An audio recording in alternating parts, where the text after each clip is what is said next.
महाराष्ट्र के नंदुरबार जिले के धड़गांव तालुका में राजनीतिक इतिहास रचते हुए 6 गांवों के ग्रामवासियों ने भारतीय जनता पार्टी में सामूहिक प्रवेश किया है। यह घटना राजनीतिक भूकंप की तरह मानी जा रही है, क्योंकि पहली बार नंदुरबार जिले के 1 से अधिक पूरे गांव के नागरिकों ने एक साथ किसी राजनीतिक दल में प्रवेश किया है। धड़गांव तालुका के 6 अति दुर्गम गांवों के ग्रामीण ने भाजपा में सामूहिक प्रवेश किया है। पूर्व आदिवासी विकास मंत्री डॉक्टर विजय कुमार गावित के नेतृत्व और विकास कार्यों पर भरोसे के कारण ये कदम उठाया गया।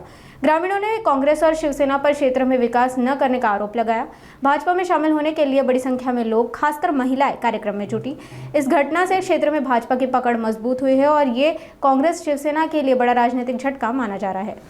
5 ते 6 गावांचे जे ते दुर्गम भागातले आहे, निग्लेक्टेड गावं आहे, तिथील काँग्रेसचे पदाधिकारी असतील, कार्यकर्ते असतील, त्याचबरोबर शिवसेनेचे असतील, अशा विविध पक्षांचे कार्यकर्ते आज भाजपमध्ये प्रवेश केला आहे। कारण खूप वर्ष या धडगावमध्ये काँग्रेसच्या हातात सत्ता होती। तिथले बेसिक कम्युनिटीज, मूलभूत गरजा ज्या पूर्ण करायच्या होत्या ते होऊ शकल्या नाही। दुर्दैवाने इथे रस्ते, पाणी, वीज याच्या सोयी होऊ शकल्या नाही आणि म्हणून इतके वर्ष त्यांनी काँग्रेसबरोबर तिथल्या नेत्यांवर श्रद्धा ठेवून त्यांच्याबरोबर प्रामाणिकपणाने राहिले। आम्ही पूर्वी त्यांना समजवत होतो, पण ते त्यांची अतूट नातं काँग्रेसशी जोडलेलं होतं। परंतु आता त्यांना असं वाटायला लागलं की भाजप पक्ष हा आम्हाला मदत करू शकेल, आम्हाला जीवनामध्ये उभं राहण्यासाठी त्याचा निश्चित मदत होईल आणि म्हणून ते आज आमच्याबरोबर जुळलेले आहेत आणि प्रामाणिकपणानं त्यांचं हे आमच्याबरोबर येणं आणि पक्षाचं काम करणं हे ते सर्वांना मान्य आहे। त्याच्यामध्ये या भागाच्या विकासासाठी सुद्धा मी असेल, हिनाताई असेल, सुप्रियाताई असेल किंवा कार्यकर्ते, हे सर्व या लोकांना बरोबर घेऊन एक परिवार समजून त्यांचे काम करण्यासाठी कटिबद्ध आहेत। निश्चितपणानं त्यांच्या ज्या समस्या आहे, अडचणी आहेत, पुढच्या काळामध्ये त्यांना काही अडचणी येतील असं होऊ देणार नाही, तसं सर्व कार्यकर्त्यांनी आम्ही ठरवलं आहे आणि निश्चितपणानं येत्या 2 ते 3 वर्षामध्ये त्यांच्या या भागाच्या समस्या मोठ्या प्रमाणामध्ये सुटलेल्या असतील।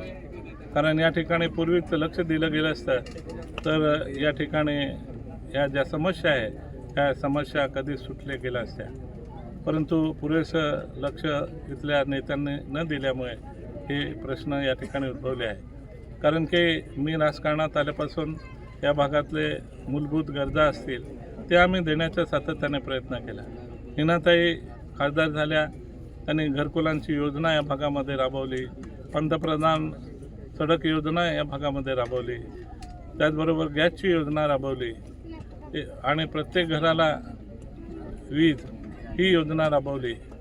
तर ह्या योजना राबवत असताना आपण 2011च्या जनगणनेप्रमाणे ज्या गावात ज्या समस्या आहेत त्याच्यासाठी मोदी साहेबांनी ज्या योजना बनवल्या त्या योजनामधून देण्याचे आपण प्रयत्न केले, परंतु तरीही काही सर्वेमध्ये पूर्वी सुटलेले आहेत ते बाकी राहिलेले आहेत आणि ज्या योजना बाकीच्या राबवल्या त्या व्यवस्थित न राबवल्यामुळे त्याही अडचणी आहेत आणि जलजीवन मिशनचं तर योजना पाहिजे त्या प्रमाणामध्ये या भागात नाही, आमच्या जिल्ह्यामध्येच व्यवस्थित राबवली गेली नाही।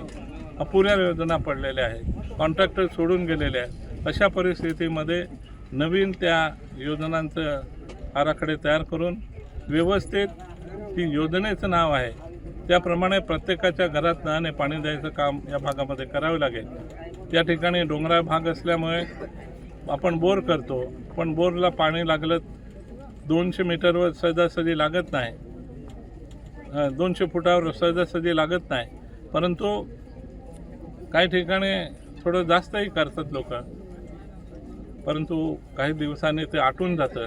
म्हणून आम्ही हा प्रयत्न करतो, एका बाजूला बोर देत असताना नर्मदेवरून त्यांच्या शेतामध्ये आणि पिण्याच्या पाण्याच्या योजना कशा कार्यान्वित करता येतील याचेही आम्ही आराखडे तयार करायला सांगितले आहे। तर हे झाले तर सोर्स पक्का राहतो, म्हणजे आपल्याला पुन्हा दुसरा नवीन सोर्स शोधण्याची वेळ येत नाही आणि म्हणून त्याच्यासाठी हे सर्व एक या भागात झालं तर मला वाटतं की यांच्या समस्या सुटतील, यांच्या जीवनमानामध्ये निश्चितपणानं बदल होईल आणि चांगल्या रीतीने त्यांना ज्या सुविधा दिल्या आहेत त्याचा उपयोग चांगल्या रीतीने करून मुलं असतील, शिक्षणाचं, आरोग्याचे विषय निश्चितपणानं सुटले जातील.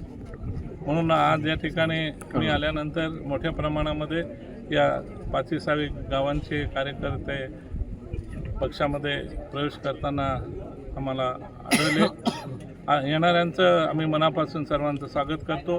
आम्ही एक परिवार म्हणून सर्व काम करू आणि यांच्या सर्व अडचणीवर सोडवण्याच्या दृष्टीने मात करू एवढंच या निमित्तानं सांगतो.